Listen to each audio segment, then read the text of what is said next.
Hi guys, so welcome to what I'll call the second part of our logical operators, Python logical operators.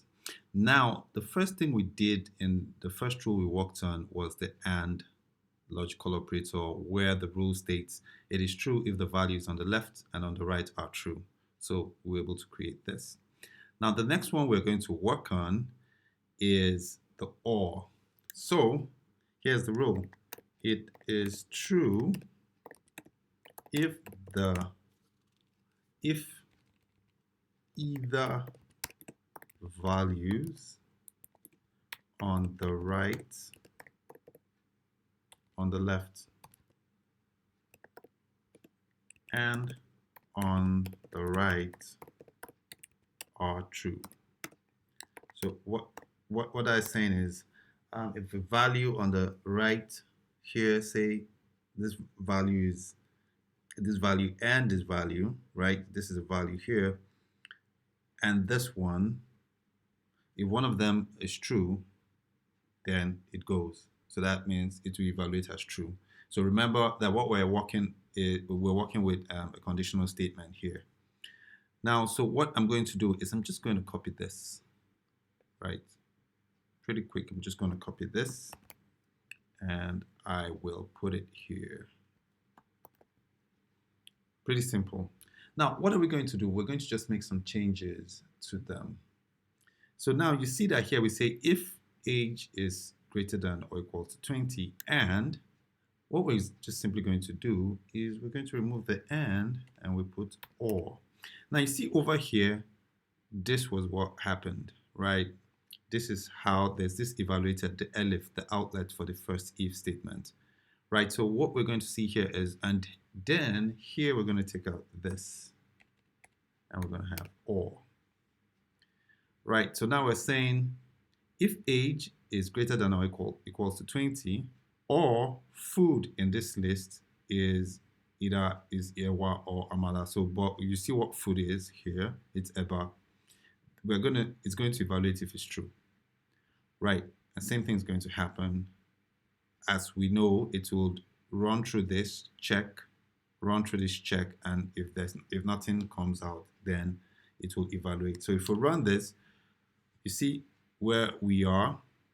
It says, so here it says you too like food. So basically, what we're looking at here is that we checked this and we figured that age is truly this checked out. So you see, this checked out. In essence, this is true. So because when the rule says it is true if either, so one of the values has to be true, because we see over here in this list that it's ewa and amala, and that doesn't, it doesn't come true, right? So, but this checked out, and so that's why the first thing was you too like food. So that's some kind of like broken English though. So now, so again, imagine if I said age is 20 and it is, and we put 12. Of course, this age is greater than. So no, let's put it at 34, right? So you see 34 here or food here doesn't work. So you see what's going to happen is that if I run this, it is going to come over here and it's going to evaluate here because we found out that 20 here or food. So both of them works. See, both. Now I come here again and I make this say 35 or make it like 37, and I turn this from EBA to, what will I say, Jollof, right? Then you see that with these two things, nothing's going to work and it's eventually going to evaluate, because once this doesn't check out, right? Once this doesn't check out, this second doesn't check out, which is if this is not true, this isn't true, then we're going to have the last guy evaluate as you're not hungry yet.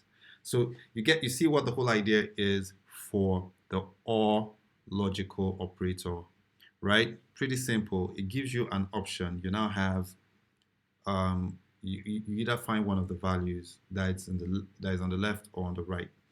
Another thing I wanted to let you guys know earlier on is that when we used the greater than or equal to sign or equal to operator, we were already making use of this. You see the or? So this also, for lack of better word, epitomizes what we are trying to talk about.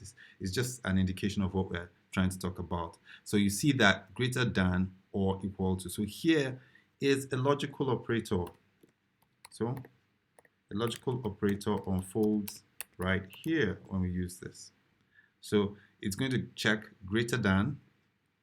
Let's first check this, right? And then it's going to find out if it's greater than, or if it's not, then check or it's equal to. That's why if I make this 20, it's going to check, is 20 greater than 20? No, it's not. But is it equal to 20? Yes, it is. So you see, that's the same thing that happens over here. So I promised, I don't know if I promised, but I said I was going to talk about it when we were working on the rules about comparison operators. And yeah, I got a chance to do that. So right, so this is the second rule. The last rule we're going to be looking at is the not operator. So this is it here. So rules. And here I am going to say not. And we're going to talk about it in the next video. So take your time and watch this video. Like, subscribe, share, friends, enemies, and family, everybody, so that you can pick up Python programming language one object at a time. And when you're done with this, you can also check out the use case playlist, where I would be sharing use cases with data analysis concepts and all, right?